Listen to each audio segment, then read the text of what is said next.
ಎಲ್ರಿಗೂ ನಮಸ್ಕಾರ. Welcome to my channel spices of my life. ನಾನು ನಿಮ್ಮ ಅಕ್ಷತಾ. ಸೊ ಇವತ್ತು ಆ್ಯಸ್ ಯೂಶ್ವಲ್ ರೂಟೀನ್ ಪ್ರಕಾರ ಎಕ್ಸಸೈಸ್ ಎಲ್ಲ ಮಾಡಿ ಮನೆ ಎಲ್ಲ ಕ್ಲೀನ್ ಮಾಡಿ ರೂಬಿಗೆ ಬ್ರೇಕ್ಫಾಸ್ಟ್ ಮಾಡಿಬಿಟ್ಟು ಫ್ರೆಶನ್ ಅಪ್ ಆಗಿ ಅಡುಗೆ ಶುರು ಮಾಡ್ತಾಯಿದ್ದೀನಿ. ಇವತ್ತು ವರ್ಕ್ ಫ್ರಮ್ ಹೋಮ್ ಆಗಿರೋದ್ರಿಂದ ಸ್ವಲ್ಪ ಲೇಸಿ ಡೇ, ಅದರ್ವೈಸ್ ನಾನು ಎಲ್ಲನೂ ಕ್ವಿಕ್ಕಾಗಿ ಮಾಡ್ತೀನಿ. ಇವತ್ತು ನಾನು ಅಂದ್ಕೊಂಡಿರೋದು ಎಣ್ಗಾಯಿ ಪಲ್ಯ ಮತ್ತು ಹೆಲ್ದಿ ರೊಟ್ಟಿ ಮಾಡೋಣ ಅಂತ. ಸೊ ಎಣ್ಗಾಯಿ ಪಲ್ಯಕ್ಕೆ ನಾನು ಕೊತ್ತಂಬರಿ, ಕೊಬ್ಬರಿ, ಚಕ್ಕೆ, ಲವಂಗ, ಸ್ವಲ್ಪ ಶೇಂಗಾ, ಆಮೇಲೆ ಎಳ್ಳು ಮತ್ತು ಬೆಳ್ಳುಳ್ಳಿನ ಹಾಕ್ತಾಯಿದ್ದೀನಿ.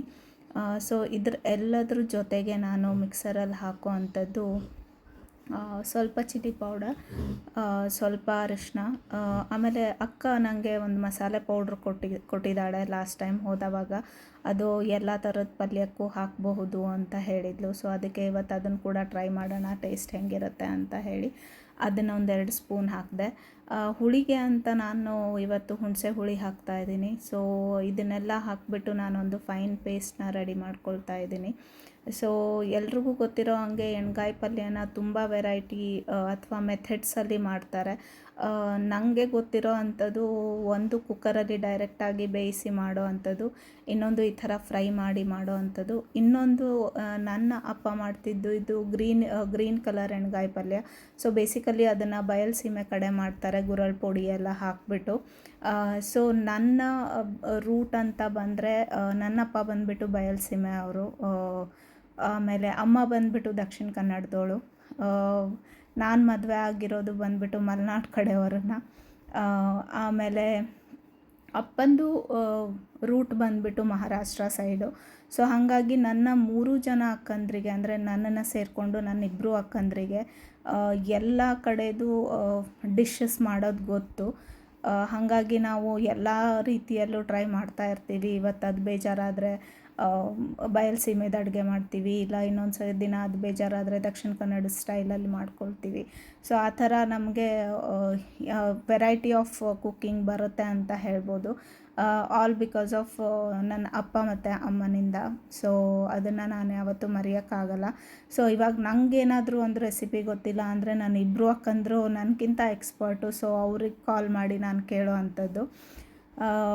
ಇವತ್ತು ಎಣ್ಗಾಯಿ ಪಲ್ಯ ಮಾಡೋಕ್ಕೆ ನಾನು ಬದನೆಕಾಯಿನ ಆಲ್ರೆಡಿ ತಂದಿಟ್ಕೊಂಡಿದ್ದೆ. ಸೊ ಮಸಾಲೆನೆಲ್ಲ ರುಬ್ಬಿ ಇವಾಗ ಫಿಲ್ ಮಾಡ್ತಾಯಿದ್ದೀನಿ. ಸೊ ಫಿಲ್ಲಿಂಗ್ ನಾನು ಯೂಶ್ವಲಿ 2 ಥರ ಫಿಲ್ಲಿಂಗ್ ಮಾಡ್ತಾರೆ. ಒಂದು ಹಸಿ ಈರುಳ್ಳಿನ ಮಸಾಲೆ ಪೇಸ್ಟ್ ಜೊತೆ ಮಿಕ್ಸ್ ಮಾಡಿಕೊಂಡು ಫಿಲ್ ಮಾಡ್ತಾರೆ. ಬಟ್ ನಾನಿವತ್ತು ಹಸಿ ಈರುಳ್ಳಿನ ಒಗ್ಗರಣೆಗೆ ಹಾಕ್ಕೊಳ್ಳೋಣ ಅಂತ ಇದ್ದೀನಿ. ಸೊ ಫಿಲ್ಲಿಂಗ್ ಎಲ್ಲ ಮುಗಿಸ್ಬಿಟ್ಟು ಇವಾಗ ಪಲ್ಯದ ಒಗ್ಗರಣೆಗೆ ನಾನು ಎಣ್ಣೆ ಹಾಕ್ಕೊಂಡು ಸಾಸಿವೆ ಮತ್ತು ಕರಿಬೇವನ್ನ ಮಿಕ್ಸ್ ಮಾಡಿಕೊಂಡೆ. ಸೊ ಆವಾಗಲೇ ಹೇಳ್ದಂಗೆ ಈರುಳ್ಳಿನ ಕಟ್ ಮಾಡ್ತಾಯಿದ್ದೀನಿ, ಒಗ್ಗರಣೆಗೆ ಹಾಕ್ಕೊಳ್ಳೋಣ ಅಂಥೇಳಿ. ನೀವು ಹೆಂಗೆ ಮಾಡ್ತೀರಾ ಅಂತ ಹೇಳಿ, ರುಬ್ಬಕ್ಕೆ ಹಾಕ್ತಿರೋ ಅಥವಾ ಫೈನ್ಲಿ ಚಾಪ್ ಮಾಡಿಬಿಟ್ಟು ಬದನೆಕಾಯಿ ಜೊತೆ ಫಿಲ್ ಮಾಡ್ತೀರಾ ಅಥವಾ ಒಗ್ಗರಣೆಗೆ ಹಾಕ್ತೀರಾ ಅಂತ ಹೇಳಿ. ನೆಕ್ಸ್ಟ್ ಟೈಮ್ ನಾನು ಅದನ್ನು ಟ್ರೈ ಮಾಡ್ತೀನಿ. ಸೊ ಇವಾಗ ನೋಡ್ತಾ ಇರೋ ಹಾಗೆ ನಾನು ಒಗ್ಗರಣೆಗೆ ಸ್ವಲ್ಪ ಸಾಸಿವೆ ಮತ್ತು ಕರಿಬೇವನ್ನು ಹಾಕ್ಕೊಂಡೆ. ಕರಿಬೇವನ್ನು ಹಾಕಿದ್ದಾದಮೇಲೆ ಈರುಳ್ಳಿನ ಅಥವಾ ಉಳ್ಳಾಗಡ್ಡಿ ಅಂತ ಹೇಳ್ತೀವಿ. ಸೊ ಉಳ್ಳಾಗಡ್ಡಿನೆಲ್ಲ ಹಾಕ್ಕೊಂಬಿಟ್ಟು ನಾನಿವಾಗ ಸ್ವಲ್ಪ ಫ್ರೈ ಮಾಡಿದೆ. ಫ್ರೈ ಆಗ್ತಿದ್ದಂಗೆ, ಬಣ್ಣ ಚೇಂಜ್ ಆಗ್ತಿದ್ದಂಗೆ ನಾನು ಅದನ್ನು ಬದನೆಕಾಯಿ ಫಿಲ್ ಮಾಡಿ ಏನಿಟ್ಟಿದ್ನೋ ಅದನ್ನು ಹಾಕ್ಕೊಂಡು ಸ್ವಲ್ಪ ಇವಾಗ ಫ್ರೈ ಮಾಡ್ಕೊಳ್ತೀನಿ. ಅದು ಬೇಯೋವರೆಗೂ ನಾನು ಹಾಗೇ ಮುಚ್ಚಿಟ್ಬಿಡ್ತೀನಿ. ಯಾಕಂದರೆ ಅದ್ರ ಇಮಿಡಿಯೇಟಾಗಿ ನಾನು ಮಸಾಲೆ ಮಿಕ್ಸ್ ಮಾಡಲ್ಲ. ಮಸಾಲೆ ಮಿಕ್ಸ್ ಮಾಡಿಬಿಟ್ರೆ ಕೆಲವೊಂದು ಸತಿ ಬದನೆಕಾಯಿ ಬೇಯಲ್ಲ ಅಂತ ಹೇಳ್ತಾರೆ. ಸೊ ಹಾಗಾಗಿ ನಾನು ಅದನ್ನು ಸ್ವಲ್ಪ ಹೊತ್ತು ಫ್ರೈ ಮಾಡಿ ಮುಚ್ಚಿಟ್ಬಿಟ್ಟೆ. ಸೊ ಇವಾಗ ನೋಡ್ತಿರೋ ಹಾಗೆ ಆಲ್ಮೋಸ್ಟ್ ಅರ್ಧ ಅಥವಾ ಮುಕ್ಕಾಲು ಬೆಂದಿದೆ ಅಂತ ಹೇಳ್ಬೋದು. ಸೊ ಇವಾಗ ನಾನು ಉಳಿದಿರೋ ಮಸಾಲೆ ಪೇಸ್ಟನ್ನು ಇದಕ್ಕೆ ಮಿಕ್ಸ್ ಮಾಡ್ಕೊಳ್ತಾ ಇದ್ದೀನಿ. ಕೆಲವೊಬ್ಬರು ಅನ್ನಕ್ಕೆ ಆದರೆ ಸ್ವಲ್ಪ ಲಿಕ್ವಿಡಿ ಮಾಡ್ಕೊಳ್ತಾರೆ. ಇವತ್ತು ನಾನು ರೊಟ್ಟಿ ಮಾಡ್ತಿರೋದ್ರಿಂದ ಅದಕ್ಕೆ ಅಂಥೇಳಿ ಸ್ವಲ್ಪ ಥಿಕ್ನೆಸ್ ಇರಲಿ ಅಂಥೇಳಿ ಎಷ್ಟು ಬೇಕೋ ಅಷ್ಟು ನೀರು ಹಾಕ್ಕೊಳ್ತಾ ಇದ್ದೀನಿ ಅಷ್ಟೇ. ಸೊ ಮಸಾಲೆನೂ ರುಬ್ಬಿದ್ದು ಸ್ವಲ್ಪ ಜಾಸ್ತಿನೇ ಇತ್ತು. ಬಟ್ ನನ್ನ ಗಂಡಂಗೆ ಸ್ವಲ್ಪ ಆ ಥರ ಗ್ರೇವಿ ತುಂಬ ಇಷ್ಟ. ಸೊ ಹಾಗಾಗಿ ನಾನು ಸ್ವಲ್ಪ ಜಾಸ್ತಿನೇ ಮಸಾಲೆನ ರುಬ್ಕೊಳ್ತೀನಿ. ಅವ್ರು ಗ್ರೇವಿನೂ ಇಷ್ಟಪಡ್ತಾರೆ, ಸೊ ವೆಜಿಟೇಬಲ್ಸು ಇಷ್ಟಪಡ್ತಾರೆ. ಅದಕ್ಕೋಸ್ಕರ ನಾನು ಸ್ವಲ್ಪ ಜಾಸ್ತಿನೇ ಮಸಾಲೆನ ರುಬ್ಕೊಂಡಿರೋ ಅಂಥದ್ದು. ಇವಾಗ ನೋಡ್ತಿರೋ ಹಾಗೆ ಸ್ವಲ್ಪ ನೀರೆಲ್ಲ ಹಾಕಿ ನಾನು ಮತ್ತೆ ಚೆಕ್ ಮಾಡ್ತಾಯಿದ್ದೀನಿ. ಇವಾಗ ನೀರು ಹಾಕಿರೋದ್ರಿಂದ ಸ್ವಲ್ಪ ಉಪ್ಪು ಕಮ್ಮಿ ಇರ್ಬೋದು, ಯಾಕಂದರೆ ಮಸಾಲೆಯಲ್ಲಿ ಹಾಕಿದ್ದೆ ಬಟ್ ಗ್ರೇವಿಗೆ ನೀರು ಹಾಕಿರೋದ್ರಿಂದ ಸ್ವಲ್ಪ ಉಪ್ಪು ಕಮ್ಮಿ ಆಗಿರಬಹುದು ಅಂಥೇಳಿ ನಾನು ಉಪ್ಪನ್ನು ಸೇರಿಸ್ಕೊಂಡೆ. ಇವಾಗ ರೊಟ್ಟಿಗೆ ನಾನು ಮನೇಲಿ ಕೊತ್ತಂಬರಿ ಖಾಲಿಯಾಗಿತ್ತು, ಯಾಕಂದರೆ ಅದನ್ನು ಪಲ್ಯಕ್ಕೆ ಹಾಕಿದ್ದೆ. ಹಸಿಮೆಣಸು ಕೂಡ ಇರಲಿಲ್ಲ. ವರ್ಕ್ ಫ್ರಮ್ ಹೋಮ್ ಆಗಿರೋದ್ರಿಂದ ನಂಗೆ ಹೋಗಿ ತೊಗೊಂಬರೋಕ್ಕೆ ಬೇಜಾರಾಯಿತು. ಸೊ ಆವಾಗ ನನಗೆ ನೆನಪಾಗಿದ್ದು ನಮ್ಮ ಅಜ್ಜಿ. ಸೊ ಅಜ್ಜಿ ಥಾಲಿಪೀಠಿಗೆ ಏನು ಮಾಡ್ತಿದ್ಲು ಅಂದರೆ ಸ್ವಲ್ಪ ಅರಿಶಿನ ಖಾರಕ್ಕೆ ಅಂಥೇಳಿ ಖಾರದ ಪುಡಿ ಮಿಕ್ಸ್ ಮಾಡ್ತಾಯಿದ್ಲು. ಸೊ ಇವತ್ತು ನಾನು ಅದನ್ನೇ ಮಾಡ್ಕೊಂಡಿದ್ದು. ಸೊ ಈರುಳ್ಳಿ, ಖಾರದ ಪುಡಿ, ಅರಿಶಿನ, ಉಪ್ಪು ಹಾಕಿಬಿಟ್ಟು ರೊಟ್ಟಿಗೆ ಅಂಥೇಳಿ ನಾನು ಸಬ್ಬಕ್ಕಿ ಯೂಸ್ ಮಾಡಿದೆ, or we can call it as sabudana ಹಾಕಿದೆ. ಸಾಬುದಾನ, ರವೆ ಮತ್ತು ಸ್ವಲ್ಪ ಶೇಂಗಾ ಹಾಕಿದೆ, ಹುರಿದಿಟ್ಟಿದ್ದಿತ್ತಲ್ಲ ಅಂಥೇಳಿ ಚೆನ್ನಾಗಿ ಬರುತ್ತೆ ಟೇಸ್ಟು ಅಂಥೇಳಿ ಅದನ್ನೆಲ್ಲ ಫೈನ್ ಪೇಸ್ಟ್ ಮಾಡಿಕೊಂಡು, ಫೈನ್ ಪೌಡ್ರ್ ಮಾಡಿಕೊಂಡು ಬ್ಲೆಂಡ್ ಆಗಲಿ ಅಂಥೇಳಿ ನಾನು ಸ್ವಲ್ಪ ರೈಸ್ ಫ್ಲೋರ್ನ ಆ್ಯಡ್ ಮಾಡಿಕೊಂಡೆ, ಅಕ್ಕಿ ಹಿಟ್ಟನ್ನು ಆ್ಯಡ್ ಮಾಡಿಕೊಂಡೆ. ಸೊ ಅಕ್ಕಿ ಹಿಟ್ಟು ಜಾಸ್ತಿ ಯೂಸ್ ಮಾಡಲಿಲ್ಲ, ಇಷ್ಟಪಡೋರು ಸ್ವಲ್ಪ ಜಾಸ್ತಿನೇ ಹಾಕ್ಕೊಳ್ಬೋದು. ಸೊ ಇವಾಗ ನಾನು ಎಣ್ಗಾಯಿ ಪಲ್ಯ ಆಯಿತಾ ಅಂತ ನೋಡಿಬಿಟ್ಟು ಅದನ್ನು ಆ ಕಡೆ ಶಿಫ್ಟ್ ಮಾಡಿ ರೊಟ್ಟಿ ಪ್ರಿಪ್ರೇಷನ್ನ ಶುರು ಮಾಡ್ಕೊಳ್ಳೋಣ ಅಂತ. ಸೊ ಇವಾಗಲೇ ನೋಡ್ತಿರೋ ಹಾಗೆ ಪಲ್ಯ ಆಲ್ಮೋಸ್ಟ್ ರೆಡಿ ಆಗಿದೆ. ಸೊ ನನಗೆ ಬೆಂದಿದೆಯಾ ಇಲ್ವಾ ಅಂತ ಯಾವಾಗಲೂ ಒಂದು ಡೌಟ್ ಇದ್ದೇ ಇರುತ್ತೆ. ಸೊ ಹಾಗಾಗಿ ನಾನು ಯೂಶ್ವಲಿ ಮಾಡೋ ಅಂಥ ಟ್ರಿಕ್ಕು ಚಾಕುನ ಯೂಸ್ ಮಾಡಿ ಅದು ಒಳಗಡೆ ಹೋದರೆ ಅದು ಬೆಂದಿದೆ ಅಂಥೇಳಿ. ಸೊ ಅದನ್ನೇ ನಾನಿವಾಗ ಚೆಕ್ ಮಾಡಿದೆ. ಸೊ ನನ್ನ ಪಲ್ಯ ರೆಡಿ ಆಗಿತ್ತು. ಸೊ ಅದು ಆದಮೇಲೆ ನಾನು ಶುರು ಮಾಡಿದ್ದು ನನ್ನ ರೊಟ್ಟಿ ಪ್ರಿಪ್ರೇಷನ್ನ. ಸೊ ರೊಟ್ಟಿಗೆ ಆಲ್ರೆಡಿ ಇವಾಗ ನಾನೆಲ್ಲ ರೆಡಿ ಮಾಡಿ ಇಟ್ಕೊಂಡಿದ್ದೀನಿ.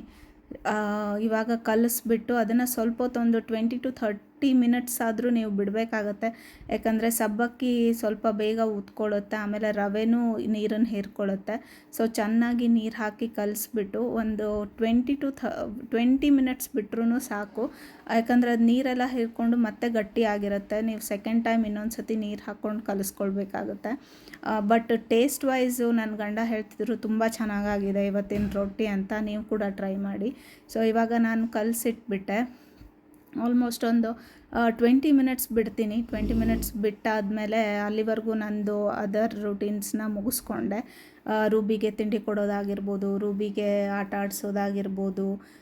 ಸೊ ಆ ಥರದ್ದೆಲ್ಲ ವರ್ಕ್ನ ಮುಗಿಸ್ಕೊಳ್ತೀನಿ. ಮತ್ತು ಲಾಗಿನ್ನಿಗೆ ರೆಡಿ ಆಗ್ತಾಯಿದ್ದೆ. ಇವಾಗ ನೋಡ್ತಿರೋ ಹಾಗೆ ಸ್ವಲ್ಪ ಮತ್ತೆ ನಾನು ನೀರನ್ನೆಲ್ಲ ಮಿಕ್ಸ್ ಮಾಡ್ಕೊಂಬಿಟ್ಟು ಹಿಟ್ಟನ್ನು ರೆಡಿ ಮಾಡಿಕೊಂಡೆ. ಸೊ ಸ್ವಲ್ಪ ಅದು ನಾನು ಅಕ್ಕಿ ಹಿಟ್ಟು ಕಮ್ಮಿ ಹಾಕಿರೋದ್ರಿಂದ ಅದು ಅಷ್ಟು ಅಂದರೆ ರೊಟ್ಟಿ ಹಿಟ್ಟು ತಟ್ಟುವಾಗ ಹೆಂಗಾಗುತ್ತೋ ಹಂಗೆ ಆಗಲ್ಲ. ಸ್ವಲ್ಪ ಬಿರುಕು ಬಿಡೋಕ್ಕೆ ಶುರು ಆಗುತ್ತೆ. ಬಟ್ ನನಗೆ ಸ್ವಲ್ಪ ಅಕ್ಕಿ ಹಿಟ್ಟು ಕಮ್ಮಿ ತಿನ್ನೋದ್ರಿಂದ ನಂಗೆ ಓಕೆ, ಅದನ್ನು ಸರಿ ಮಾಡಿಕೊಂಡು ನಾನು ರೊಟ್ಟಿ ಹಿಟ್ಟನ್ನು ತಟ್ಕೊಂಡೆ. ಸೊ ರೊಟ್ಟಿಗೆ ನಾನು ರೊಟ್ಟಿ ಹಿಟ್ಟನ್ನು ತಟ್ಕೊಂಬಿಟ್ಟು ಹಂಚೋ ಸೈಡಲ್ಲಿ ಇಟ್ಟಿದ್ದೆ ನಾನು ಆಲ್ರೆಡಿ. ಸೊ ರೊಟ್ಟಿ ಎಲ್ಲ ರೆಡಿ ಮಾಡಿಕೊಂಡು ನನ್ನ ಗಂಡಂಗೆ ಕೊಟ್ಟಿದ್ದು. ಸೊ ನನ್ನ ಗಂಡ ಅಂತೂ ತುಂಬ ಖುಷಿಪಟ್ಟರು. ಸೊ ಇಷ್ಟು ಬೇಗ ಮಾಡಿದೀಯಲ್ಲ ಅಂತ. ಅದರ್ವೈಸ್ ಇವತ್ತು ನನಗನ್ಸಿದ್ದು ಕೆಂಪಕ್ಕಿ ಅನ್ನ ಮಾಡಿಬಿಟ್ಟು ಹುಳಿ ಮಾಡೋಣ ಅಂತ ಅಂದ್ಕೊಂಡಿದ್ದೆ. ಬಟ್ ಯಾಕೋ ಮತ್ತೆ ರೈಸು ಬೇಡ ಅಂತ ಅಂದ್ಕೊಂಡು ಬೇಡ ರೊಟ್ಟಿನೇ ಮಾಡೋಣ, ಎಷ್ಟು ಬೇಗ ಆಗುತ್ತೋ ಅಷ್ಟು ಬೇಗ ರೊಟ್ಟಿ ಮಾಡಿ ತಿನ್ನೋಣ ಅಂಥೇಳಿ ನಾನು ರೊಟ್ಟಿ ಪ್ರಿಪ್ರೇಷನ್ನೇ ಶುರು ಮಾಡ್ಕೊಂಡಿದ್ದು. ಮತ್ತು ಬದನೆಕಾಯಿನೂ ಇತ್ತು. ಬದನೆಕಾಯಿ ಅಂದರೆ ಒಂದು ಡ್ರೈ ಪಲ್ಯ ಮಾಡ್ಬೋದು ಪೊಟ್ಯಾಟೊ ಜೊತೆ ಮಿಕ್ಸ್ ಮಾಡಿ, ಇಲ್ಲಾಂದರೆ ಎಣ್ಗಾಯಿ ಪಲ್ಯ ಮಾಡಬೇಕು. ಸೊ ಅದಕ್ಕೆ ನಾನು ಎಣ್ಗಾಯಿ ಪಲ್ಯ ಮಾಡಿದರೆ ರಾತ್ರಿಗೂ ಆಗುತ್ತೆ, ಆಮೇಲೆ ಇವಾಗಕ್ಕೂ ತಿನ್ನೋಕ್ಕಾಗುತ್ತೆ ಅಂಥೇಳಿ ರೊಟ್ಟಿ ಮತ್ತು ಎಣ್ಗಾಯಿ ಪಲ್ಯ ಮಾಡಿಕೊಂಡೆ. ಇವಾಗ ನೋಡ್ತಿರೋ ಹಾಗೆ ನಂದು ರೊಟ್ಟಿನೂ ಆಲ್ಮೋಸ್ಟ್ ರೆಡಿ ಆಯಿತು. ಸೊ ನೀವು ಹೇಳಿ, ನೀವು ಯಾವ್ಯಾವ ವೆರೈಟಿ ಆಫ್ ರೊಟ್ಟಿನ ಮಾಡ್ತೀರಾ ಅಂತ ಹೇಳಿ. ಸೊ ನನಗೆ ಗೊತ್ತಿರೋ ಅಂಥದ್ದು ಒಂದು ಅಕ್ಕಿ ರೊಟ್ಟಿ, ಇನ್ನೊಂದು ಥಾಲಿಪೀಠ ಅಂತ ಮಾಡ್ತೀವಿ ಬಯಲುಸೀಮೆ ಕಡೆ, ಜೋಳದ ಹಿಟ್ಟು ಹಾಕಿಬಿಟ್ಟು, ಅಥವಾ ಮಹಾರಾಷ್ಟ್ರ ಸೈಡು ಮಾಡ್ತಾರೆ. ಸೊ ಜೋಳದ ಹಿಟ್ಟು ಜಾಸ್ತಿ ಪ್ರಮಾಣದಲ್ಲಿರುತ್ತೆ. ಸೊ ಅದನ್ನು ಹಾಕ್ಬಿಟ್ಟು ಮಾಡ್ತಾರೆ. ಬರೀ ಅಕ್ಕಿದು ಮಾಡ್ತಾರೆ, ಬರೀ ರವೆದು ಮಾಡ್ತಾರೆ, ಬರೀ ರಾಗಿ ಹಿಟ್ಟಿಂದ ಮಾಡ್ತಾರೆ. ಸೊ ರೊಟ್ಟಿ ರೆಡಿ ಆಯಿತು, ಎಣ್ಗಾಯಿ ಪಲ್ಯ ರೆಡಿ ಆಯಿತು, ಲಾಗಿನ್ ಟೈಮ್ ಕೂಡ ಆಯಿತು ನನಗೆ. ಇದು ನನ್ನ ಇವತ್ತಿನ ಲಂಚ್. ಹೇಗಿತ್ತು